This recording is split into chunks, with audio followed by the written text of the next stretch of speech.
오늘 이 자리는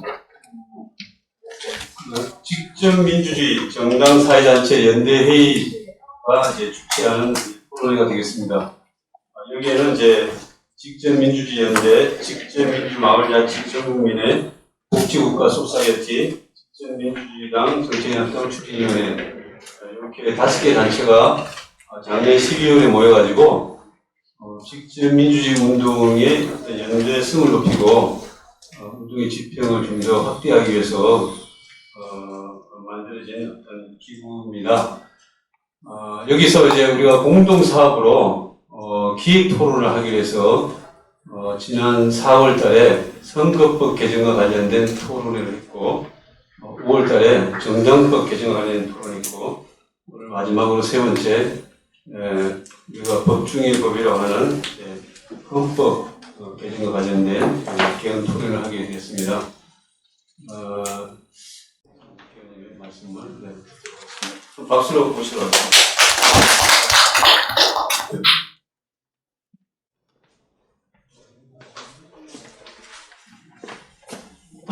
여러분들 반갑습니다. 직접민주연대 상임대표 연정사입니다. 제가 어릴 때는 밤새 자고나면 여러분들이 식사하셨습니까? 이렇게 물어봤어요. 배고팠던 시절이거든요. 요즘은 사람들 만나면 별일 없습니까? 이렇게 물어봐요. 이 하도 윤 정권이 사고를 쳐가지고 일체 지난밤에 또 몇 건 사고 쳤을까? 그 사고가 내 주변 사람들한테 피해가지 않나? 이렇게 해서 밤새 뭐 어쩌습니까? 밤새 별일 없었습니까? 혹시 압수수색도 당하셨나요? 이렇게 물어볼 지경이 된 거예요. 저도 이게 이제 민주화운동을 꽤 오래 했는데 이런 정권은 듣도 보도 못했어요. 상상을 초월해서 이상한 짓을 하기 때문에 아침마다 깜짝깜짝 놀라거든요. 이제 그러다 오늘 생각을 좀 해봤는데 이렇게 1대1로 끌려가다가는 아무것도 못할 것 같다는 거였어요. 좀 중심 가닥을 잡지 않으면 그냥 건건이 끌려다니다가 보면 국민들한테 정말로 민주시민 세력이 어떤 일을 하고 싶어 하는지, 어떤 나라를 만들고 싶어 하는지, 그거를 설명할 기회가 없겠다. 이렇게 생각이 들었어요. 그것도 궁금해 생각해보니까, 민정권이 한 짓이 트럼프를 몹시 닮았어요. 트럼프 정치 방식이 사건을 잡고를 쳐가지고 계속 언론의 포커스를 받는 거거든요. 그럼 이게 좋든 싫든 이 사람들 머리에 피자되니까 그걸 가지고 정치하려고 하는 것 같은 느낌이더라고요. 그리고 이제 또 한 가지는 이 지지율 문제인데 저렇게 사고를 쳐도 지지율이 30% 이하로 안 내려가는 거예요. 참 희한하다 그래. 처음에는 이 정도면 한 15%, 20%가 되는 거 아닌가? 근데 30%가 안 내려가요. 그래서 왜 그런가 봤더니 대한민국 국민들이 딱 나눠져 있는 거예요. 30%는 보수, 30%는 지금 말하는 진보, 나머지 40%는 중도층, 이게 딱 분리되어 있어가지고 유동치가 않아요. 그러면 우리가 할 수 있는 방법은 40%의 중도층을 상대로 설득을 잘하고 설명을 잘해서 어떤 게 좋은 나라다 이렇게 이제 설명해야 되는데 이놈은 저 시민사회 단체들도 그걸 하던 가닥이 있어서 주장을 세게 하다 보니까 이게 막 충돌하기 시작하는 거죠. 그래서 저는 오늘 토론회에서 이렇게 좋은 의견들을 내셔가지고 중도층 40%와 같이 갈 수 있는 방안이 뭐가 없을까? 그런 걸 좀 마련해놨으면 좋겠고요. 인사말은 그냥 간단하게 제가 해볼게요. 국민개헌운동으로 검찰 독재를 저지하고 대한민국의 정치를 바꿉시다. 직접민주 정당사회단체 연대회 여러분, 그리고 국민개헌 토론을 참석해 계신 민주시민 여러분 반갑습니다.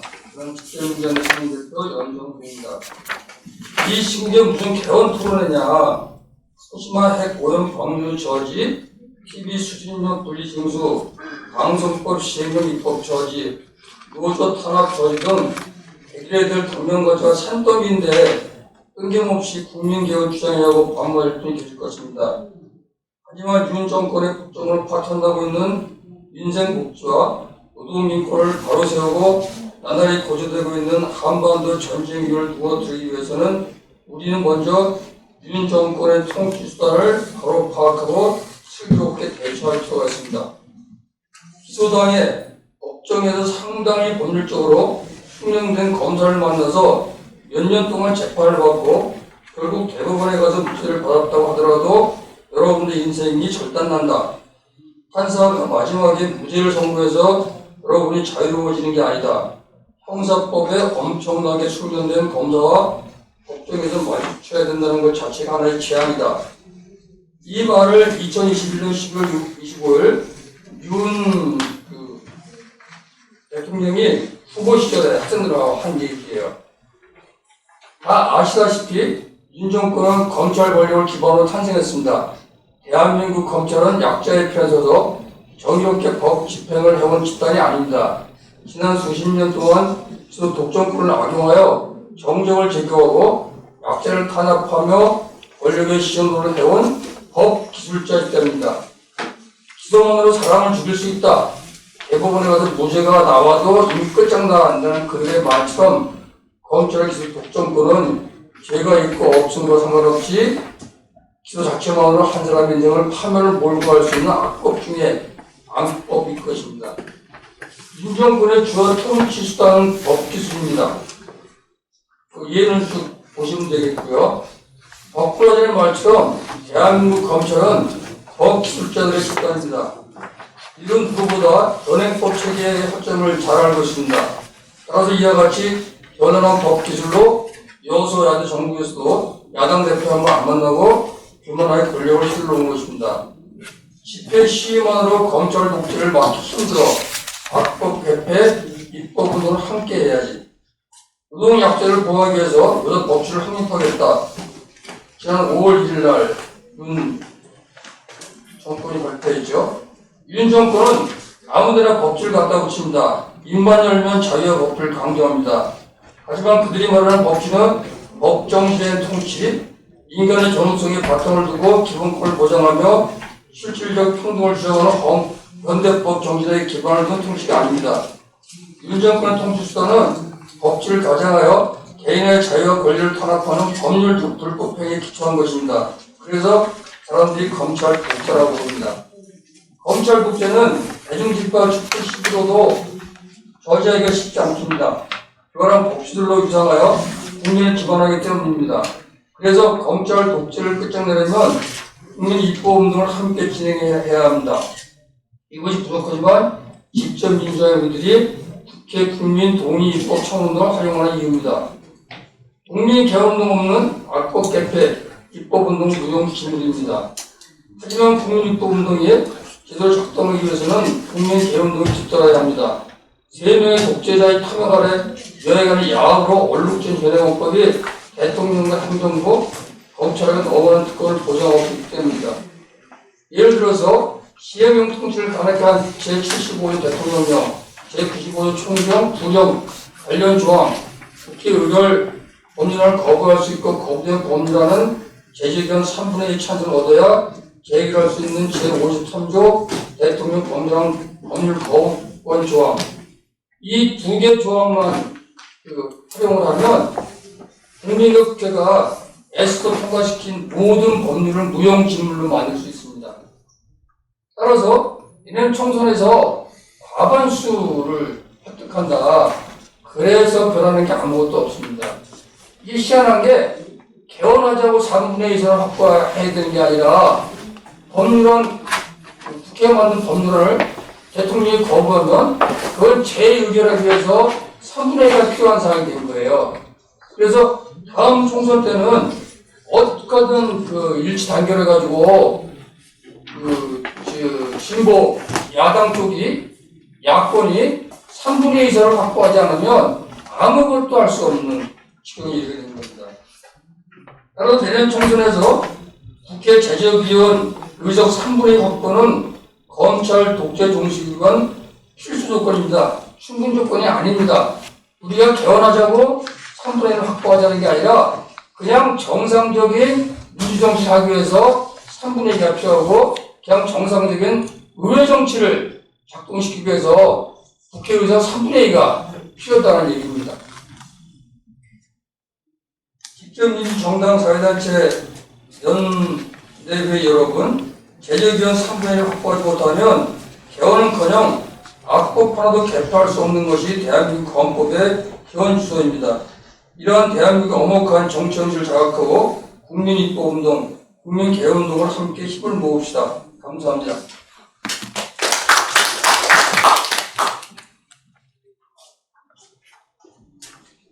예, 감사합니다.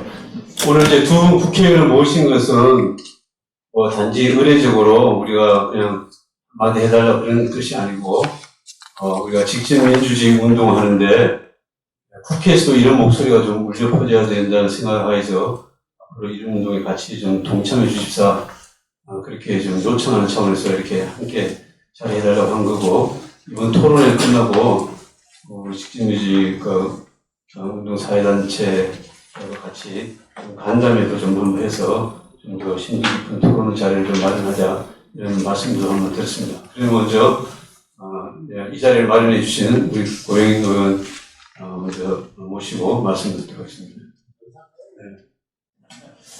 네. 또 우리 세월호의 상흔이 짙게 남아있는 안산 단원갑에 지역구를 두고 있습니다. 제가 노세극 우리 선배님하고는 지역에서 같이 어떻게 보면 운동도 하고 정치도 같이 하면서 저하고 경쟁한 적도 있어요. 근데 항상 또 중요한 순간에 대의를 위해서 양보도 해주시고, 옛날 제가 도의원 나갈 때 양보해 주셨어요.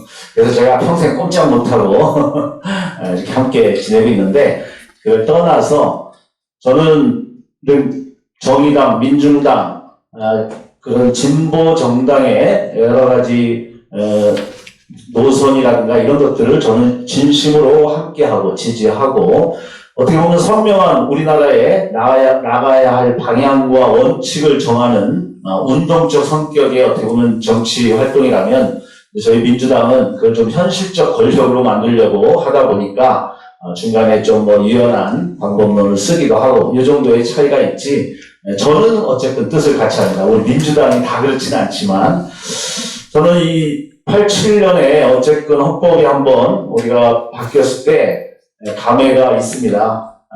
제가 85년도에 민중생존권 쟁취투쟁을 시청 앞에서 하다가 감옥에 가서 1년 6개월 살고 87년 5월 말에 나왔어요. 1년 6개월 딱 만기를.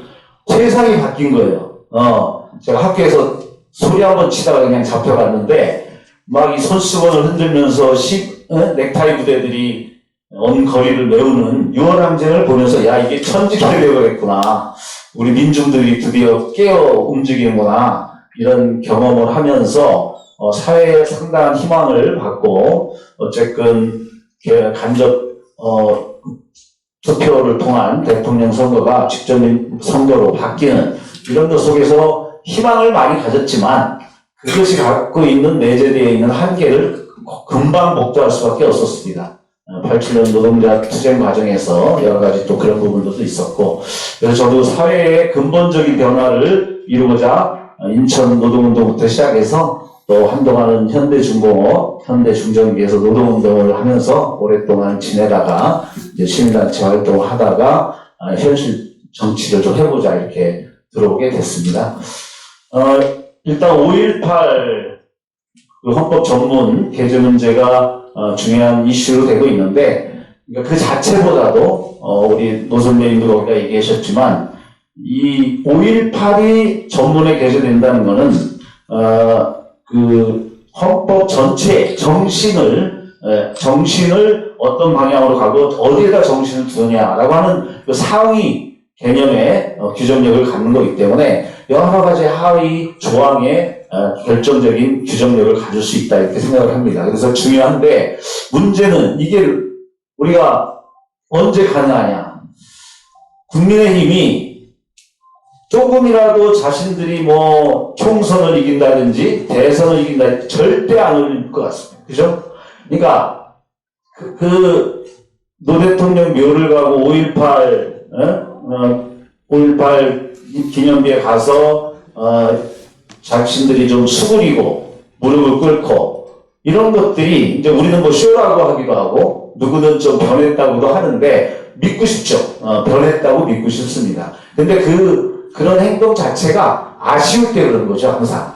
이게 조금만 기가 살면 언제 그랬냐는 듯이 막말하고 또 옛날 모습으로 다시 바뀐단 말이죠.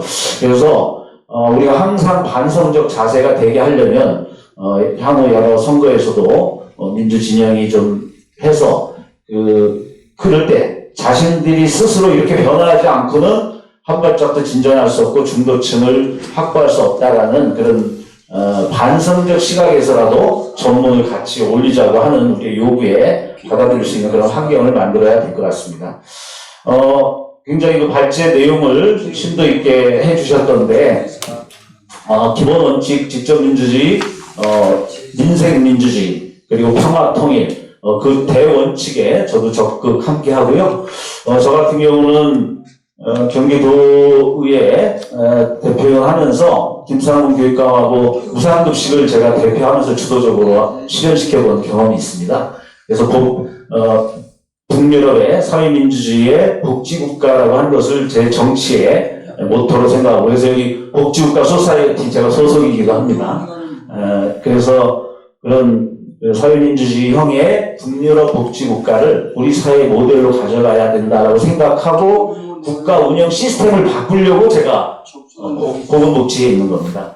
그래서 우리 사회 불평등을 근본적으로 변화시키면서 어떻게 지금 뭐 근본적인 혁명이라고 하는 것들이 여러 가지 현실적인 걸 고려해야 되는 시점에서는 그러한 복지국가 비전을 우리가 불평등 완화와 함께 좀 잘 세워야 된다는 거. 그 다음에 평화통일은 뭐 우리가 강조하지 않아도 우리 민주진영에서 영원한 우리의 지표일 수밖에 없습니다.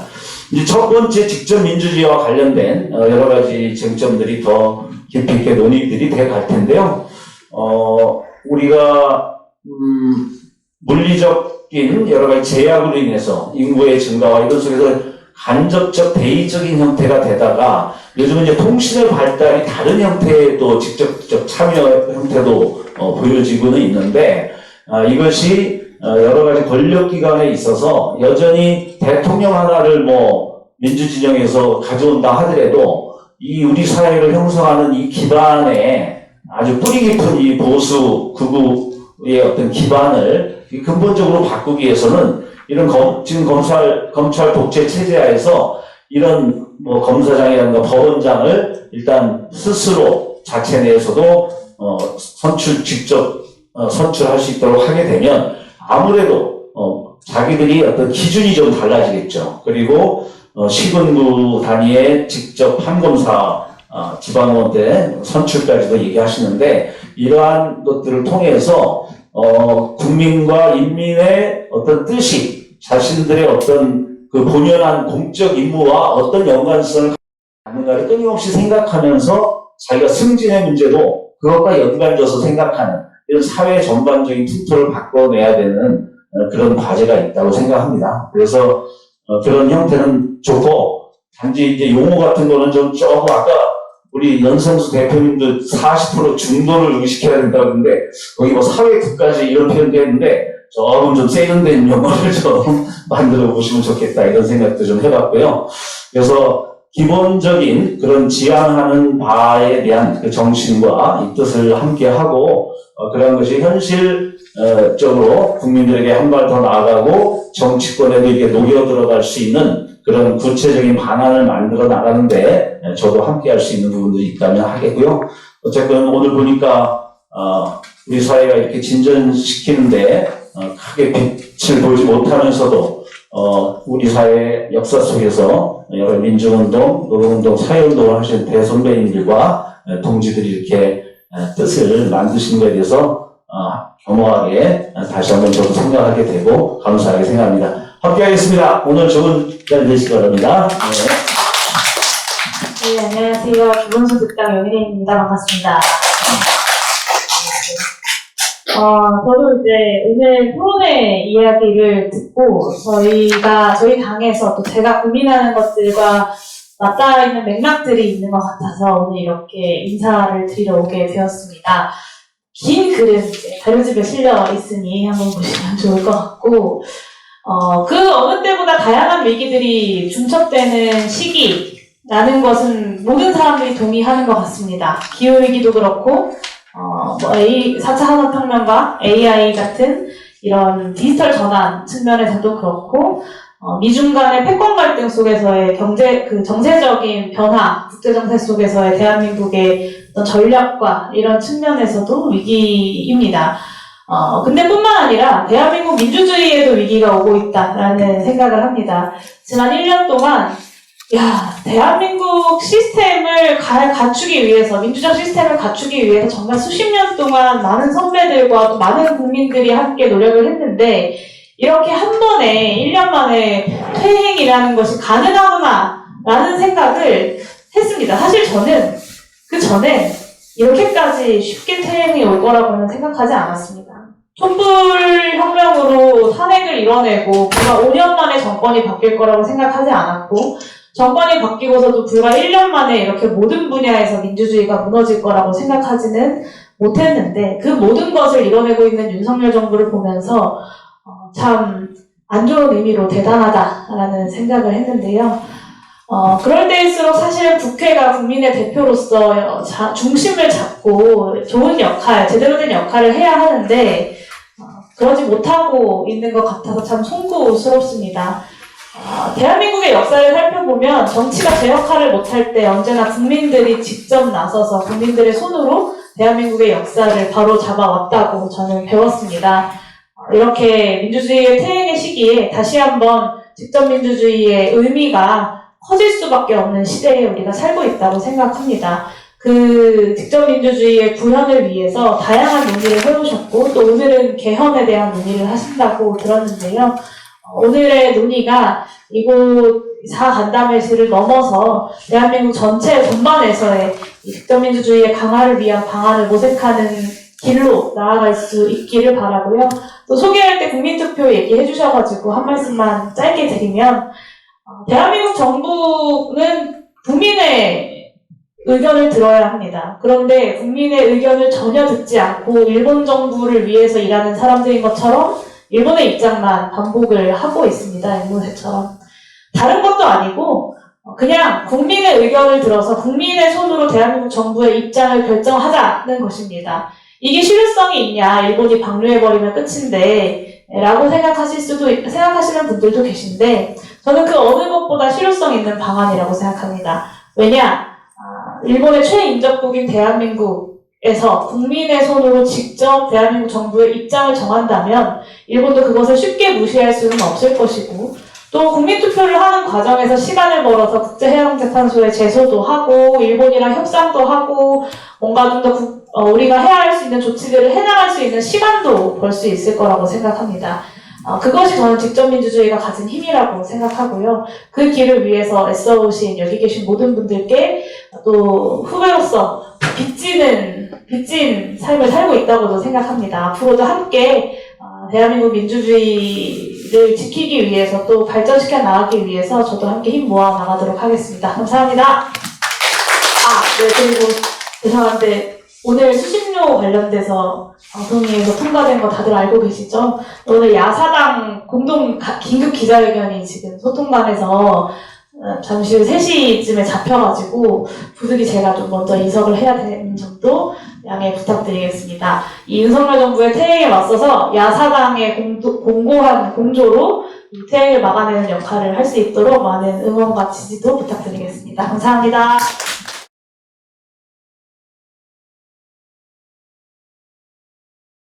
토론을 시작했습니다. 근데 제가 그 토론 자료집을 쭉 보니까 한 가지 그 공통된 점이 있어요. 합의되는 지점이. 그거는 이 다음 총선 때 동시개헌하기 위해서는 정치세력에 맡겨서는 안 된다. 그거는 국민들이 나서서 해야 된다. 이거는 다 공통된 의견이에요. 그래서 제가 부탁하고 싶은 거는 그 개헌 세부에 관한 논의들, 이건 앞으로 충분히 할 게가 많거든요. 거기에 방점을 좀 두기보다는 현실적으로 국민 개헌을 어떻게 시작할 수 있을까? 그리고 다음 총선 때 어떻게 그 개헌을 좁혀서 통과시킬 수 있을까? 거기에 좀 방점을 맞춰주면 좋겠어요. 이제 거듭 말씀드리는 이유는 뭐냐면, 아까 얘기한 지지율 30% 노동치지 않거든요. 그러면 나머지 40% 중도층들을 우리와 함께 이 나라를 바꾸는데 함께 하려고 그러면 그들을 향한 설득과 그들에게 어떤 비전을 제시하는 거, 이게 굉장히 중요하다고 생각해요.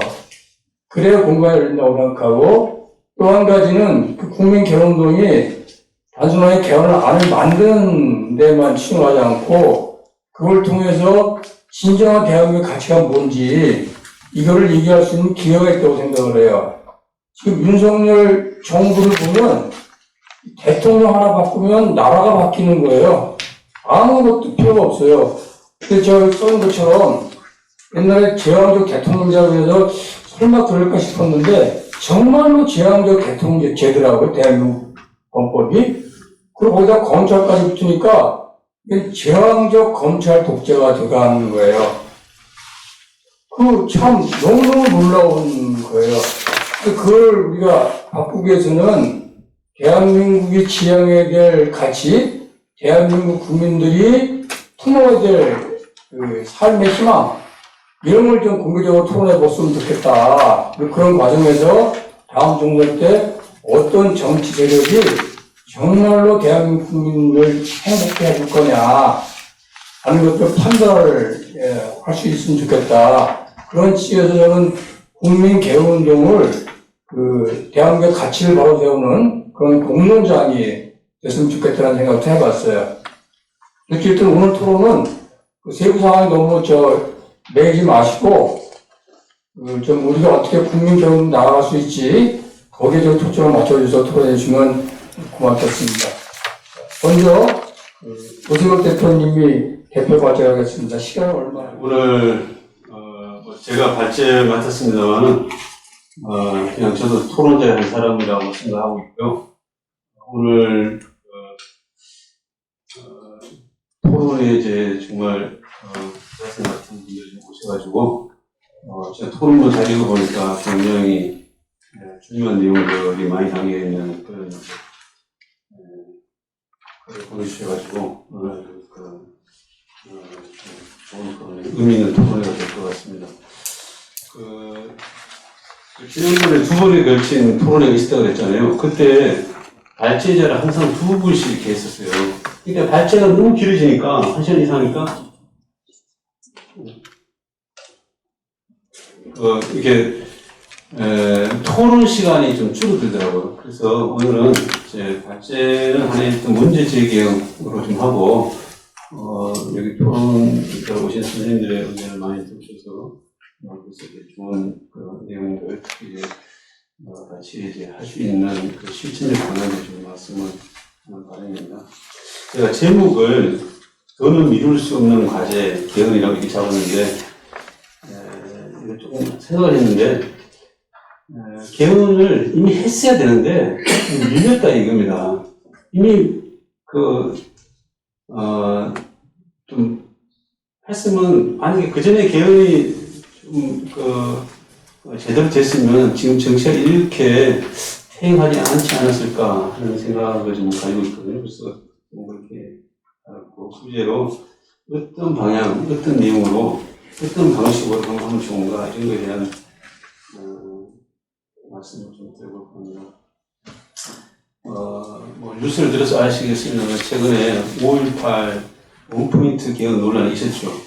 헌법 전문에 5.18 정신 꼭 한 단어를 넣자 이거였어요. 5.18 앞두고 이제 그런 얘기가 나왔는데, 이거는 이제 윤석열 후보 시절에 자기가 그렇게 얘기를 했고, 그래서 이제 민주당 이재명 대표도 독립하자 이렇게 했더니 국민의힘은 그리 쫙 닫아버리고 그냥 유야무야 지금 이렇게 넘어가고 있는 한국인데 이 중요한 개혁 문제를 딱 보고 한 가지로 해서 하자 이렇게 하는 게 이게 맞는가 하는 좀 의문이 들었어요. 근데 이게 작년부터 얘기가 되더라고요. 그래서 이제 여기 이제 제가 인용을 했습니다만은 작년 22년 12월 15일 5.18 기념재단이 주최한 5.18 정신과 헌법 전문 국회 토론에서 임지봉 서강대 법학전문대학원 교수님이 이제 발제한 내용이 보면은 이런 내용이에요. 5.18 정신헌법에 게재가 되면 국가기관의 작용 및 국민 헌법 생활에 관한 궁극적 기준이 될 수 있다. 그래서 5.18 민주운동의 경험과 의미는 민중의 삶의 질 개선에 실질적 효과를 내는 이념과 정책의 투입 및 상실로 이어질 수 있다. 이렇게 주장했더라고요. 근데 저는 이제 이거 헌법 전문이 우리가 한 문장이지만 무지 길잖아요. 거기 보면 3.1운동도 있고, 임시정부 법통을 개선한다는 얘기도 있고, 4.19 얘기도 있고, 좀 그래요. 여기 이제, 우리 여기 개헌 소책자 이거 좀 보시면, 이걸 좀 풀어보도록 하겠습니다. 7쪽에 보시면요, 건국 강령이 나와요. 우리가 대한민국 임시정부 헌정이 나오는데요. 임시정부에서 일하셨던 여러 선각자들, 우리 독립운동가 분들의 생각이 고루하지 않고 굉장히 진보적이라는 걸 좀 알 수 있습니다.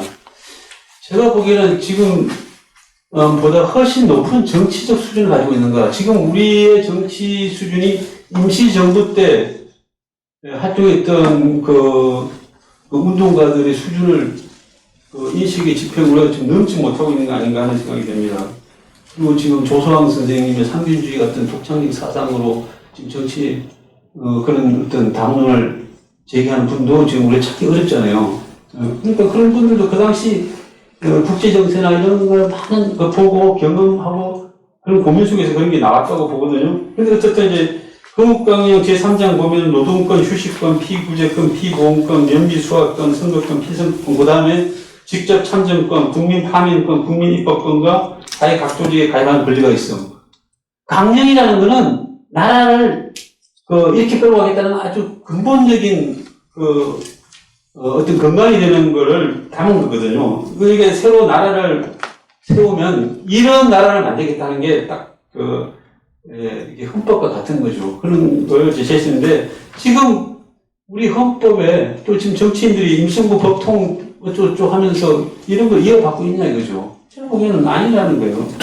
그래서 5.18 정신 운운하지만 그 헌법 정신에 올라간들 안 하는 것보다는 낫겠지만 그런다 한들 그게 그렇게 막 사회 전반에 어떤 변화가 오고 그럴 것 같지는 현재 정치 풍토상 그런 이제 좀 지적을 하면서 이왕이면 그러지 말고 단편적인 주장으로 해서 그것도 유양마에 지금 끝나고 말았는데 그럴 게 아니라 총체적이고 전면적인 그런 비전을 담은 개헌안이 나와서 그걸 가지고 좀 제대로 하라 이런 이제 좀 주장을 한 거죠.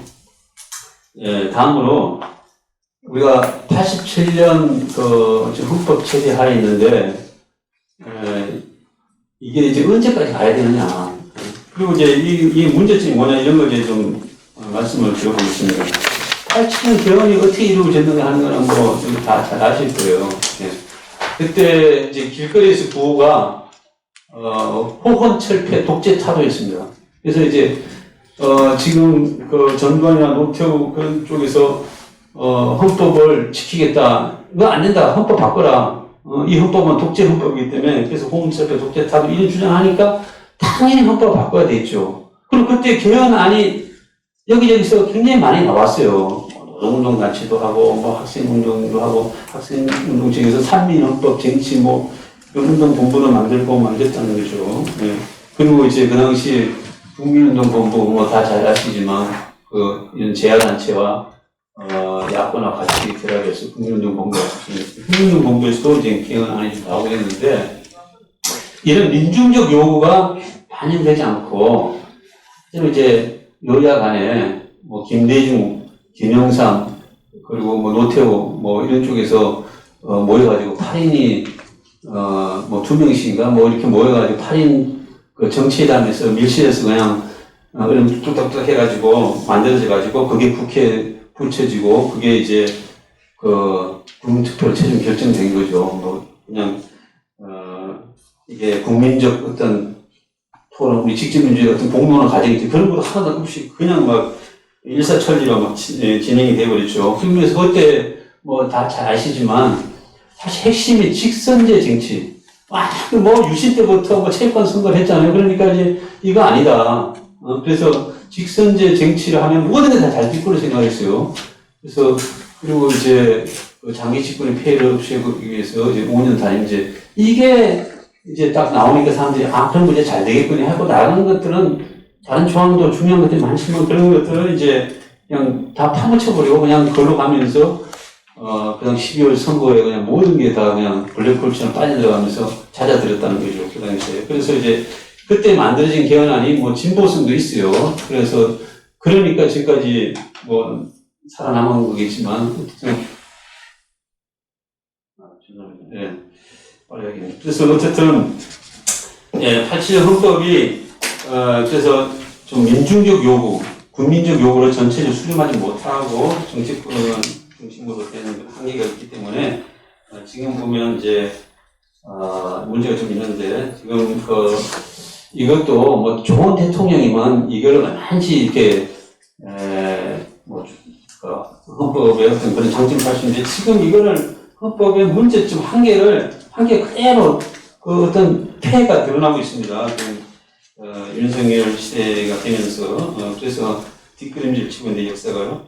그래서 지금 뭐 대통령 거부권 남발하고 있는 잘 아시고 그 입법권은 완전히 무력화하고 지금 상권 볼륨의 취지를 뭐 뭉개버리고 있죠. 그다음에 시행령 통치하고 있죠. 지금 뭐 수신료 얘기했지만 수신료도 결국 시행령으로 하겠다는 거 아니에요? KBS 수신료 시행령으로 뭐 법으로 하는 게 아니고 시행령으로 다 그냥 다 무력화 한다는 거죠. 그 행정 독재, 대통령 독재 이렇게 하고 있습니다. 그 다음에, 지금 사법권도 뭐 장악하려고 하는 그런 참 대법관, 재청권도 그러니까 이제 뭐, 거부권 행사하겠다 그러니까 지에 알아서, 거론된 사람을 바꾸고 이렇게 청구했던 그런 이제 보고 있고 또 감사원이 독립기구가 돼야 되는데 이것도 대통령 수적으로 완전히 전락해가지고 이제 감사원장이 한테 이제 좀 질문을 하니까 지원하는 기관이라고 독립기관이 아니라 지원하는 기관이라고 그렇게 말하는 사람이 감사원장으로 이렇게 막 있어야 되는 이제 참 이해가 안 되고 그리고 이제 뭐 공공기관장을 완전히 그냥 나눠먹기식으로 지금 전리품인 양 이렇게 하고 있다는 거.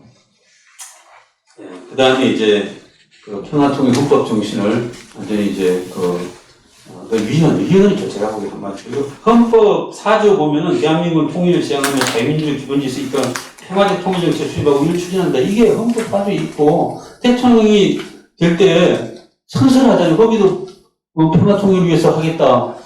이게 대충 선서를 해요. 그래도 지금 뭐 완전히 남북관계 평화는 보살하면 지금 뭐 선제 공격 문문하기도 했지만 흡수 통일을 하자는 건지 뭐 무력 통일을 하자는 건지 이건 지금 평화는 이제 날아간지 모르고 그래서 이게 제왕적 대통령제, 기형적 대통령제, 한국형 대통령제라고 할 수 있는 지금 헌법상의 그런 대통령에 너무 많은 권한이 가 있는데 그런 폐해가 지금 나타나고 있다. 그래서 헌법 개정의 방향은 그래서 지금 세 가지인데 하나는 직접 민주주의를 제도화해야 된다.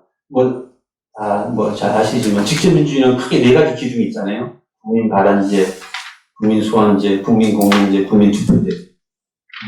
지금 워낙 이게 지금 문제가 돼서 우리나라는 국민 소환제 하려고 그러지만 사실은 이제 국민 발안제나 국민 공론제 이런 게 굉장히 중요하잖아요. 그게 더 중요한 제도. 이런 걸 좀 하면은 훨씬 나아지는데 이거를 헌법에 딱 명시해 놓으면은 이제 하위법에서 좀 더 구체화시키고 그러면은 더 분명해지겠죠. 그래서 이제 여기 이제 뭐 1조 보면은 개정안으로 뭐 이제 대한민국 민주공화국이다. 그래서 2항 1조 2항 대한민국 주권 국민에게 있고 모든 국민 나오고 국민을 위하여 행사된다 이렇게 했고 4항이 보면 모든 국민은 주권자로서 국민 다란 국민투표 국민 소환을 통해 헌법과 법률을 발의하거나 중요 정책 결정선을 선출을 공직자로 참여할 수 있다. 이게 이제 직권민주주의 조항이죠. 그리고 5항에 저항권을 명시해놨습니다. 그리고 이제 40조에 입법권은 국회에 있다. 이게 지금 헌행법인데 입법권은 국민과 국회에 있다. 이런 이제 명언을 좀 제시했고요. 헌금사도 이제 국회 선출해서 거기서 이제 법원장은 대부분 모여서 법관들이 모여서 하면 되는 거니까 그래서 일단 그것도 그러면은 입법, 사법, 행정을 국민들이 통제할 수 있다는 거죠. 그럼 국민을 항상 무시하고 항상 국민을 염두에 두는 그런 정치 시스템이 되지 않겠느냐 하는 거죠. 그리고 국민 개헌안도 개헌을 국민들이 발의해서 할 수 있도록 하자. 그래서 국회의원 선거권자 100분의 2 이상이 발의한 헌법 개정은 제주교육 가분 찬성을 대법원에서 개정도 할 수 있도록 하고 두 번째가 이제 민생복지로 개헌. 지금 한국 사회의 가장 큰 문제가, 대내적으로는 제가 보기에는 사회적 양극화라 표현하지만 사실은 경제적 불평등이죠. 너무 이게 심하죠. 그리고 일본보다 더 심하고, 지금 그래서, 그리고 대외적으로는 우리가 남북관계, 분단 문제. 이 두 가지가 무조건 제가 보기에는 한국 사회가 당면하는 중차된 문제를 보는데, 그래서, 이게 민생복지로 개헌을 해야 된다. 지금 뭐 부동산 문제도 심한데, 이것도 주택도 국가에서 얼마나 잘 준비하거든요. 조건. 제가 오스트리아 살아보니까 다 그런 예가 있어요. 국가에서 처음하게 그 주택을 제공해주고 그렇게 하면 되지 않느냐는 생각이 좀 들고요. 그리고 평화통일과 관련돼서 이게 헌법에 명시해가지고 이거 하셔야 된다는 거죠. 그래서 이제 지금 남과 북이 이제 어떤 지금 하나로 돼 있는데 이걸 다 인정해 주면서, 그럼 뭐 이제 남쪽 정부, 북쪽 정부 다 헌법을 주는 걸로 두고, 이제 위에 또 상위법으로 통일헌법을 만들어야 된다고 보는 거죠. 남과 북의 헌법, 위에 또 상위법, 통일헌법. 그래서 거기에 대해서 이제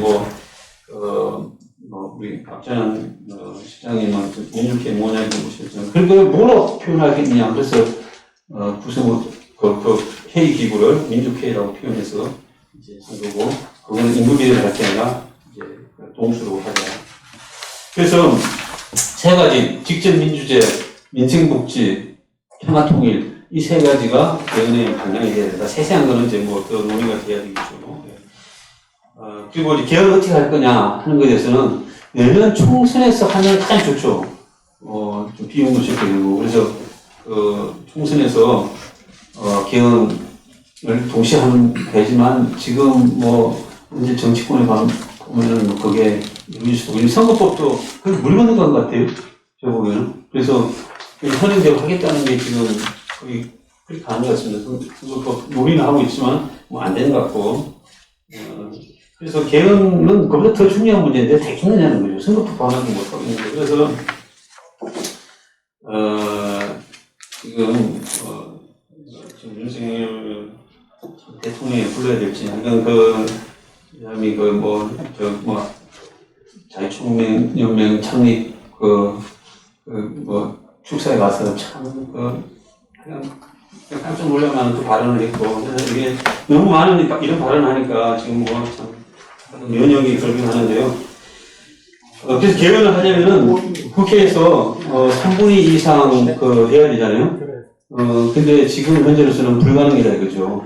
근데 이제 내년에 총선 동시 개헌한 자본이 거의 그건 안 되는 거고, 그래서 그 하려면은 개헌 종족수를 갖는 국회의원, 개헌에 찬성하는 국회의원을 3분이가 되도록 지금부터 뭔가 그런 그 운동이 좀 일어나야 되고, 그럼 그런 우리가 개헌을 만들어서 여기에 동의한 사람을 후보로 해서 다 서명을 받는 거죠. 그래서 서명을 받아가지고 이런 사람을 우리가 당선시키자. 그래서 바로 그 3번이 되면은 개헌으로 가자.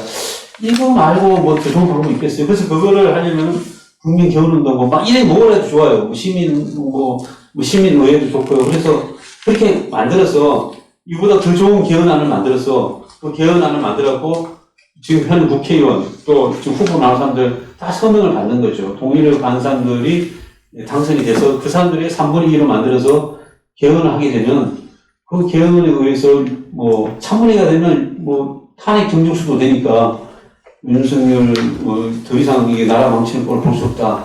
하루도 1분 2초 이상 대통령이 돼서는 안 된다. 하루는 못하고 제가 뭐 그런데 그래서 좀 조기 종식할 수도 있고 윤석열 정권을 그리고 개헌도 가능할 수 있는 그렇게 되지 않냐. 그러니까 중요한 것은 이제 밑바닥에서 이런 운동이라는 거예요. 아래로부터 민주주의. 그래서 국민 대중운동으로 개헌운동이 일어나고 그런 것을 좀 정치권에 영향을 줄 수 있도록 만들어야 된다. 그래서 우리가 정치권에 지금 그래도 같이 할 수 있는 목소리들이 좀 있어야 되니까 오늘 같은 투자하는 국회의원들 좀 전화로 얘기는 했습니다만은 이후에 만났던 확실하게 하도록 하고 이런 사람들이 좀 여러 명이 있으면 같이 이렇게 결합이 되면 좀 시너지 효과도 날 것 같고 그런 식으로 개헌운동을 좀 진행하면 어떨까 하는 생각입니다. 예, 이상 가지고 마치겠습니다.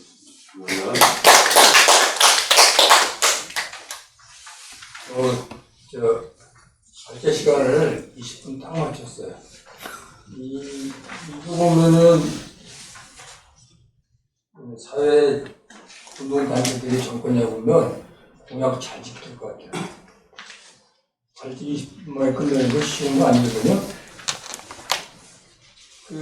제가 잠깐 보충을 하면, 여기 초점을 집정유제에 많이 맞췄는데, 이 개헌안이, 윤 대통령 계실 때 같이 좀 만든 안들이에요. 그래서 국민들하고 투표해서 만든 안인데, 여기 하나의 중요한 골반은 뭐냐면, 대통령 권한을 제약하는 거가 들어가 있어요. 책임총리제, 그 다음에 장관들이 차관 이런 등등 자기 부서 밑에다 임명권 받는 거, 그다음에 국공립 기관 임명권 대통령이 못하게 하는 거 이런 거 많거든요.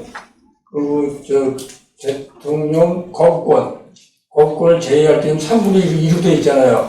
그걸 뭐 5분의 3으로 바꾼다든지, 그다음에 대통령 탄핵 조건도 완화시키는 거 등등 게 있어서 실제로 대통령 권력을 제한시키고 선권을 분립할 수 있도록 안시대에 짜져 있는데, 어쨌든 지금 밝게 들으시고 다른 분들이 이제 소원 준비하는 것들을 발표하면서 우리가 진행해야 될 개헌안이 어떤 건지 관계 살펴보고, 그리고 네, 정의정치연구소 연구위원장 박철환이라고 합니다. 반갑습니다. 오늘 직접민주주의 연대에서 마련한 개헌 토론회에 출연자로 불러주셔서 감사드립니다. 아울러 지금 저희 이정미 정의당 대표께서 후쿠시마 핵오염수 해양 투기 저지를 위해서 지금 일본 내사관 앞에서 오늘 10일째 농성을 하고 있는데 단식 농성을 하고 있습니다. 그래서 많은 좀 지지를 부탁드리고요.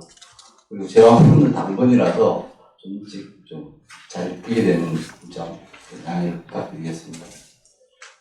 일단 오늘 노세국 공동대표님의 발표문에 대해서 대체로 동의를 하고 있습니다. 제 입장에서. 그리고 이제 먼저 토론하기 전에 간단하게 본문에 나와 있는 내용 중에 지방분권적 사회 국가주의라거나 뭐 이런 표현들, 그리고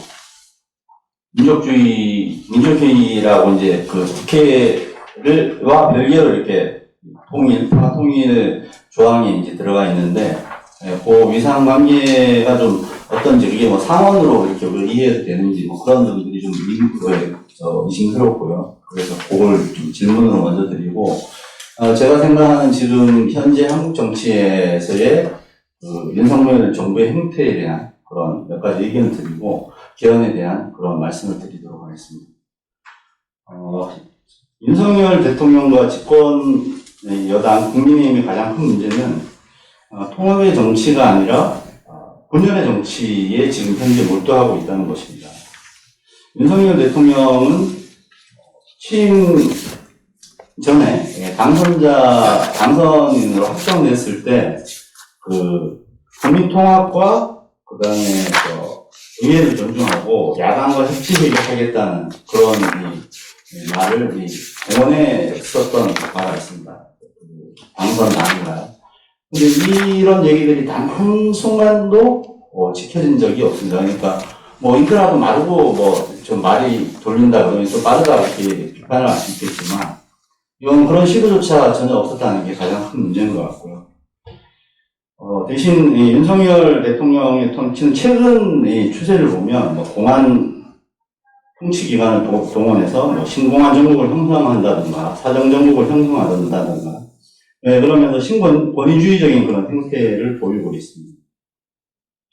간첩단 수사나 건설노조 등 노동계에 대한 탄압에 이어서 시민단체들의 국고보조금 회계에 대한 사정을 이어가고 있고 최근 수능 킬러 문항을 빌미로 해서 학원들에 대한 사정에도 들어갔습니다. 메가스타리나 시대인재 등 대형 입시학원에 대한 사정, 고액 연봉을 받고 있는 학원 강사들 때리기에 나서고 있습니다.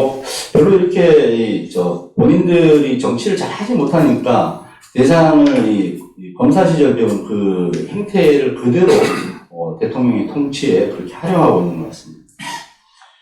사교육 문제라는 게 굉장히 좀 광범위하고 우리 사회의 불평등을 나타내는 그런 척도인데 사교육 문제를 단순히 킬러 문항으로 대체시키고 대통령의 말 한마디가 5개월 앞둔 수능 논란을 가중시키는 대통령의 무능한 만기 찬림하여 내지는 리더십에 국민 피로도가 대중하고 있는 것 같습니다. 그리고 최근 6월 28일 날 자유청년맹 기념 행사를 찾아서 야권이 후쿠시마 오염수 방류 저지 투쟁에 대해서 국가 정체성을 부정한다든가 또 문재인 전 정부의 종전선언 등에 대해서 반국가 세력이라고 운운하면서 대통령이 앞장서서 구구 파시스트적 정치인식을 공공하게 천명함으로써 공론 분열의 앞장설 뿐만 아니라 결국 이게 국익을 훼손하는 한국 정치의 제 표현을 빌자면 오픈 현실을 가감없이 보여준다고 봅니다. 또 대일본 관계에서 국민의 85%가 반대하는 일본의 후쿠시마 방사능 해양 투기 결정에 대해 윤석열 정부의 암묵적 동의 및 반대 의견에 대한 매도는 국민의 생명을 보호해야 할 정부가 국민에 대한 심각한 위험을 초래하는 윤석열 대통령이 반국가적인 행위를 하고 있다고 할 수밖에 없을 것입니다. 한미동맹, 한미일 안보 협력 강화라는 외교 안보 전략을 위해서 국민의 안전을 희생하는 결정은 일제 식민지 시대의 한국계 순사를 떠올리게 하는 윤석열 정부의 대미 대일 정복성을 여지없이 폭로하는 대목이라고 볼 수 있을 것 같습니다. 윤석열 대통령과 국민의힘의 후진적 정치 행태는 그들에게도 문제가 있겠지만 그들의 부활과 퇴행을 초래했다는 점에서 촛불혁명을 자신의 정파적 이해로 축소시키고 협치와 연대를 도외시한 문재인 정부와 민주당의 책임이 크다고 볼 수 있을 것 같습니다. 불과 5년 만에 탄핵으로 가사 상태에 빠진 국민의힘을 기사회생시켜 집권까지 시켜준 이면에 문재인 정부와 민주당 586들의 무능과 부추김이 자리하고 있는 건 아닌가 싶습니다. 개헌과 관련해서 정의당의 입장은 2018년 1월 노회찬 대표께서 헌법개정특별위원회 위원장으로 있으시면서 정의당의 개헌 시안을 제시했습니다. 이게 49쪽에 보는 표와 같습니다. 그래서 첫 번째 전문의 새로운 헌정사적 사실을 명시했는데 5.18 광주 민주화운동뿐만 아니라 6월 민주항쟁과 촛불 시민혁명 등의 그런 사실들을 적시하는 거 하고요. 지방분권 국가선언은 뭐 지역 소멸이나 이런 과제들이 지금 한국 사회에 부과되고 있는데 이를 좀 효과적으로 해결하기 위한 그런 지방분권적 질서가 필요하다는 그런 차원에서 제기된 거고, 세 번째 국민주권 실현을 위한 직접민주제 강화. 이건 뭐 아까 노세호 공동대표님께서도 말씀하신 그런 국민발언제나 국민투표제, 소환제 등을 적용하자는 겁니다. 그 다음에 평등권을 위한 차별금지 확대, 다섯 번째 민주적 기본질서에 입각한 평화통일정책, 여섯 번째가 노동 상권의 정상화, 일곱 번째 기본권의 강화, 여덟 번째 토지 경계념을 명시하고요. 아홉 번째 감사원을 독립기구화 한다는 거. 요즘 뭐 말도 많고 사실 뭐 정권의 정권 보호하는 그런 기구로 전락한 감사원의 개혁이 필요할 것 같고, 지방분권을 강화하고 마지막으로 선거의 비례성의 원칙을 명시하는 내용이 정의당의 개혁 제안에 들어가 있습니다. 이 부분에 더해서 저는 개인적으로 정의당 개헌 시한에 낡은 제한적 대통령제를 연성 대통령제는 대통령이 지금 현재 권한들을 많이 좀 축소시키자는 겁니다. 뭐 국무총리 같은 경우에는 국회 다수당이 한다든지, 그 다음에 감사원을 독립시킨다든지, 기획재정부를 국회로 이관한다든지 등의 방법을 통해서 비대하고 제왕적인 그런 한국의 대통령제를 개혁하자는 거고, 그 다음에 이원 집정부제나 의원 내각제 등으로 바꾸는 것과 함께 우리 시대 가장 큰 화두인 뭐 기후위기 원인에 대한 성찰과 대응 등이 좀 추가된 사회 생태 국가로의 전환을 위한 내용이 전문가 조항 등에 포함되면 어떨까 하는 의견입니다. 87년 민주화 이후 개헌은 뭐 정치권의 단골 메뉴였는데 굉장히 많이 제기되었습니다. 정권 모든 정부들이 그렇게 지금 이제 가까워지는 정권일수록 그렇게 다양한 그런 개헌안들을 제시하고, 국회에서는 뭐 어김없이 바뀔 때마다, 그러니까 총선으로 국회 구성원이 바뀔 때마다 특위나 뭐 이런 것들을, 개헌 특위나 이런 것들을 구성해서 조문 작업이나 이런 것들은 뭐 방대하게 다 마련한 것으로 알고 있습니다. 그래서 뭐 이런 조항들이 좀 필요하고, 뭐 이런 상황들에서 보면 대부분 개헌이 이제 위정자들의 정국 전환의 소조로만 활용한 그런 개헌사가 자리하고 있습니다. 이제 국민을 위한 개헌 정치가 되어야 한다고 보고요. 개헌은 우리 시대의 선택이 아니라 필수적인 그런 정치 과정이라고 할 수 있을 것 같습니다.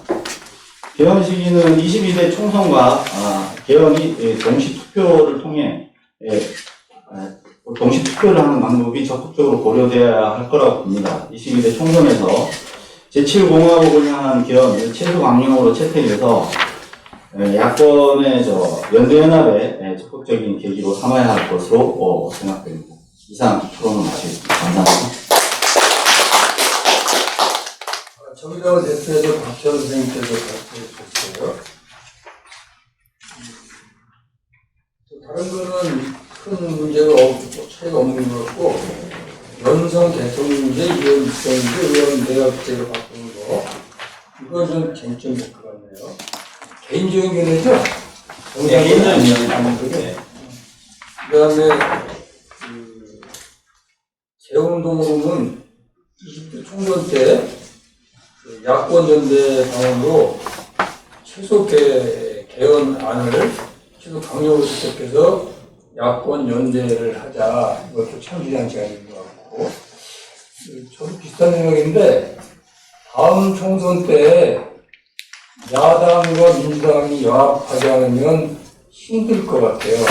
그래서 저는 야당과 민주당이 연합공천하는 것까지 고려해야지 윤석열 정권을 정리할 수 있다, 이렇게 생각하거든요. 거기에 대해서 개헌 문제를 최소 강령으로 제시해서 해보자, 의미 있는 생각입니다. 먼저 가셔야 된다니까 박 선생님에 대해서 발표한 내용 중에 질문할 게 있으면 짧게 질문하도록 좋겠습니다. 먼저 박철환 실장님이 노세국 선생님께 질문합니다. 그거는 그래서 하시기 전에.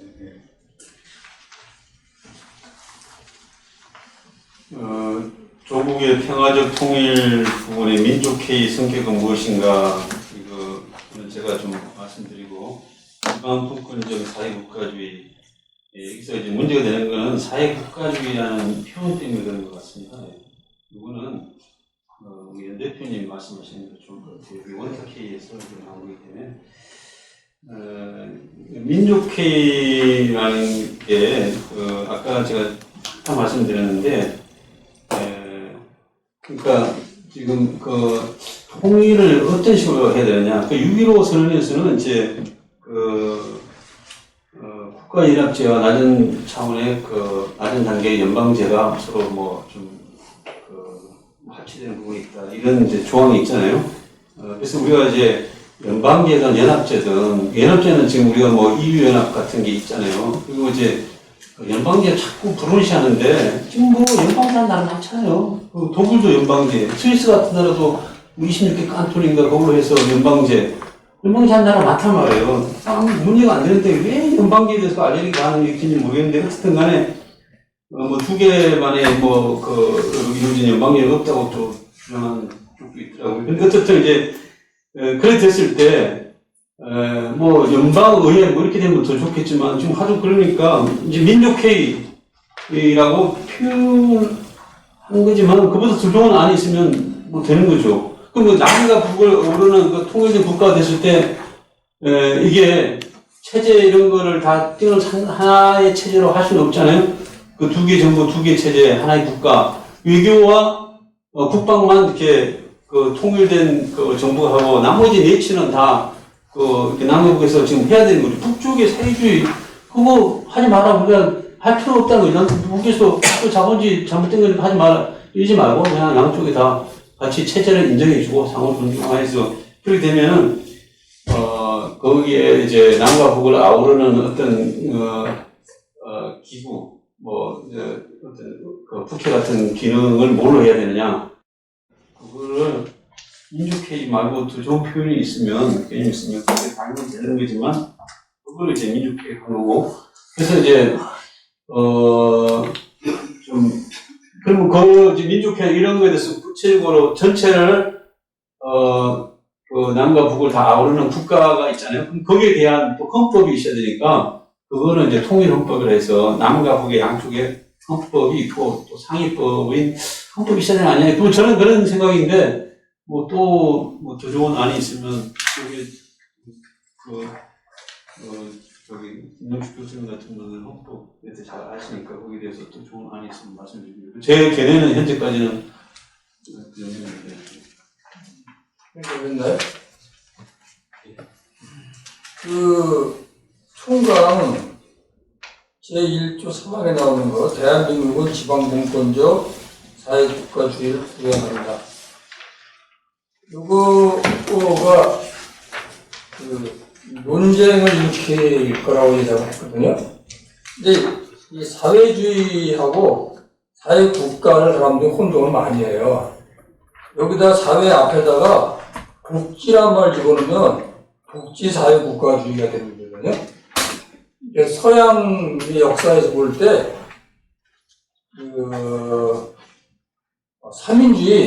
삼인주의보다 좀 더 완화된 형태가 사회국가주의예요.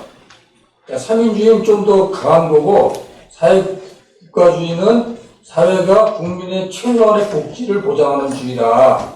그런 뜻인데, 우리 하도 이게 사회주의라는 말을 많이 들어가지고, 사회적으로 들어가면 사회주의가 생각해서 사회국가주의를 사회주의가 아닌가 이렇게 오해하는 것 같아요. 이 말 넣을 때부터 이게 논란이 있었거든요.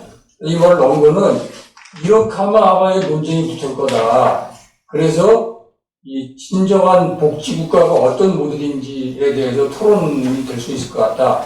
그렇게 집어넣은 거여서 사회국가주의하고 사회주의는 다른 거고 이 사회국가주의는 사회민주주의보다 한 단계 더 낮은 형태의 통합력을 얘기하는 거다. 그렇게 이해하시면 되겠어요.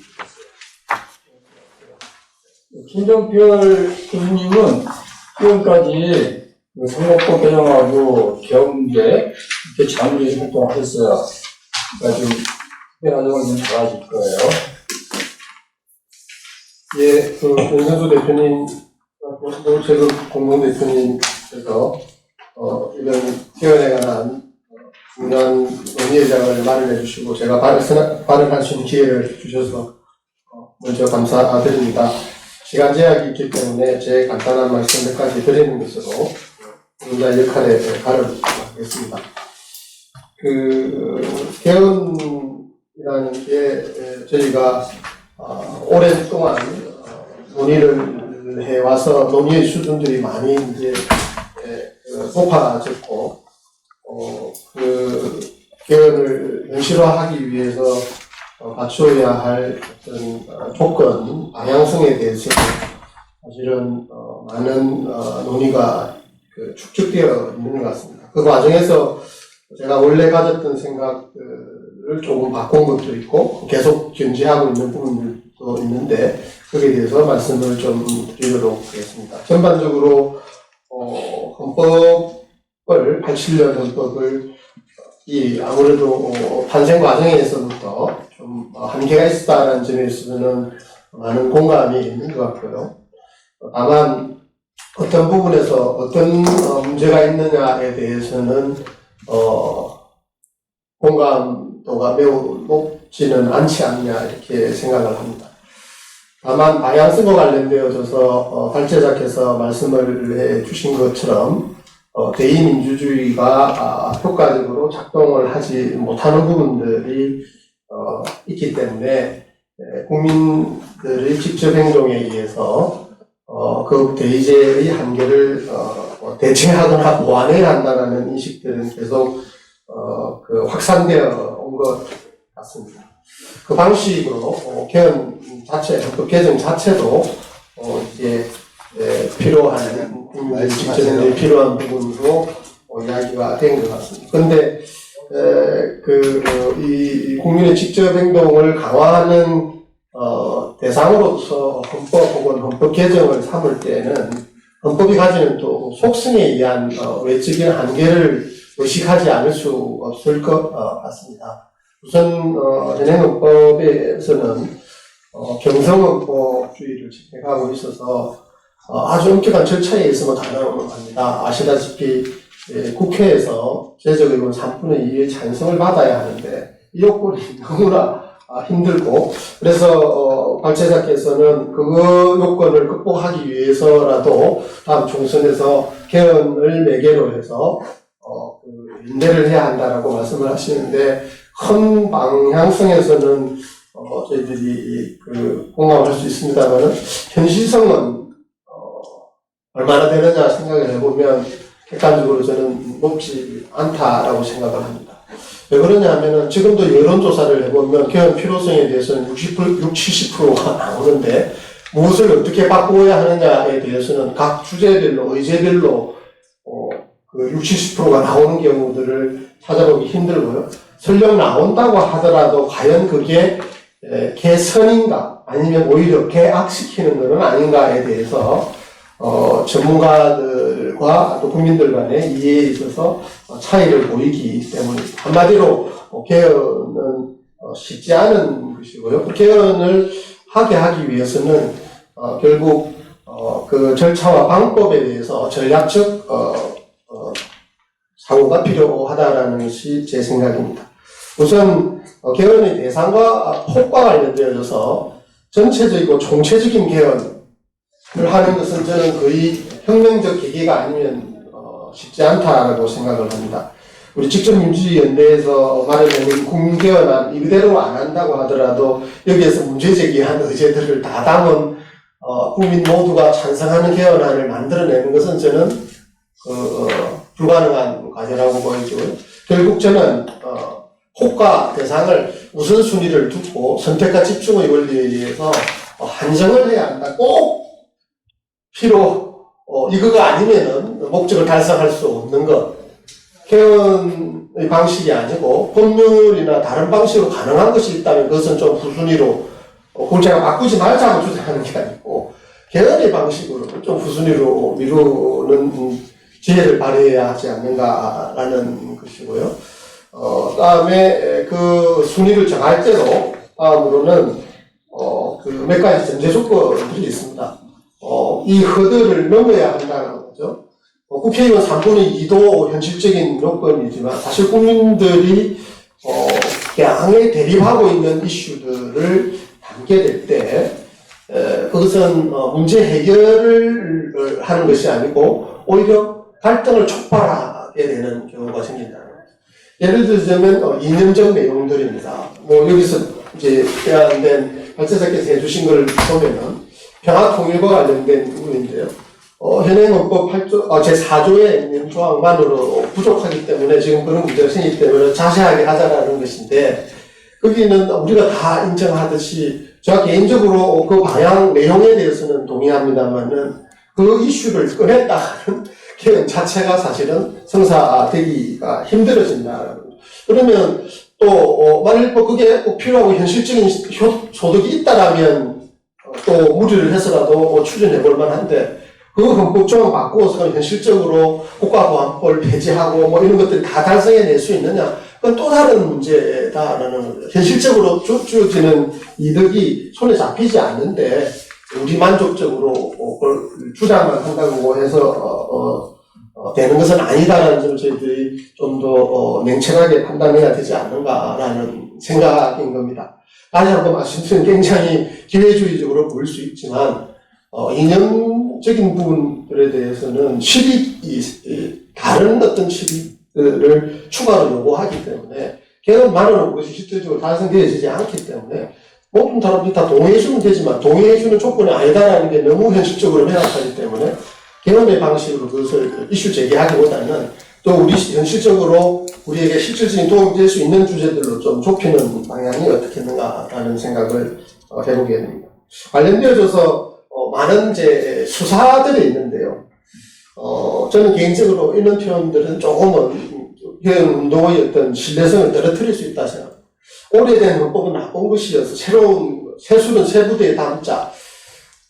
명제로는 나쁜 것이 아닌데 그거는 부분의 진실만을 담고 있게 되지 않느냐라는 미국 헌법은 여러분도 알다시피 몇백 년 된 것이고 일부 부분 수정을 해가지고 지금 20개조만 바꾸어진 상태인데 그게 미국에는 전면적으로 개헌운동이 있어야 되겠죠.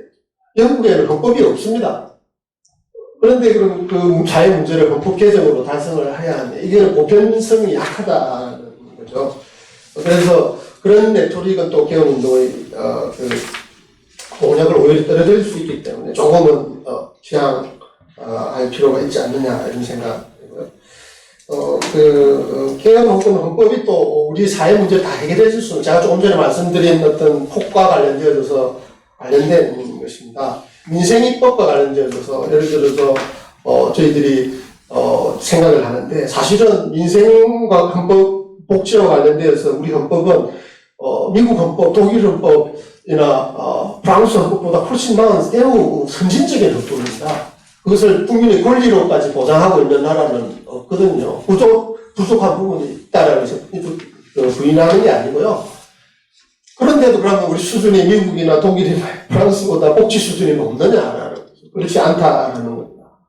그것의 실질은 민생복지는 사실은 법률로 더 구체화되어야 되는 것이지 헌법에 그런 것을 권리화한다고 해서 되는 게 아니다. 제가 말씀드린 그 현실적 실익이 높지 않은 것이다. 제가 하지 말자는 게 아니고 저도 여러 개헌 관련 활동들에 참여하면서 그런 것들을 반영했을 때 얻을 수 있는 게 더 많다라는 것을 주장하는 입장입니다만은 그것을 그 반대론자들이 예를 들어서 다른 주요 정당에서 지금 현재 정권을 지지하는 30%가 넘는 국민들이 거기에 알레르기 반응들을 보이고 있어요. 조금 전에 말씀드린 것처럼 법을 통해서 훨씬 얻을 수 있는 게 많은데 헌법 조문 바꾸어서는 그 달성할 수 있는 게 적는데 사회주의 헌법으로 낙인시킬 수 있는 그런 내용들을 담았을 때 우리가 달성하는 게 뭐냐, 달성할 수 있느냐, 달성할 확률을 오히려 줄이지 않느냐라는 게 저희 이제 고충이고 저희 딜레마인 거죠. 그런 점에 대한 생각들이 저희들이 좀 더 확보가 되어져야 성공 확률이 높아지지 않을까 이런 생각을 합니다. 마지막으로 시간이 제가 벌써 소화되어서 한마디만 드리면 현행 우리 권력 구조와 관련되어서 제왕적 대통령제라는 표현을 제가 점심시간에도 어떤 대학의 철학 교수가 이야기한 대통령이 최근에 인사권 행사하는 거 보니까 좀 뭔가 대통령이 무소불 부린 것 같아서 헌법을 좀 바꿔야 된다 생각이 들었다 이렇게 이야기합니다. 그러면은 당신 생각하기에 대통령제가 아니고 내각제를 하면은 그 인사권이 그렇게 행사 안 될 것 같냐? 그러니까 그 친구가 내가 조금 잘못 생각한 것 같다라고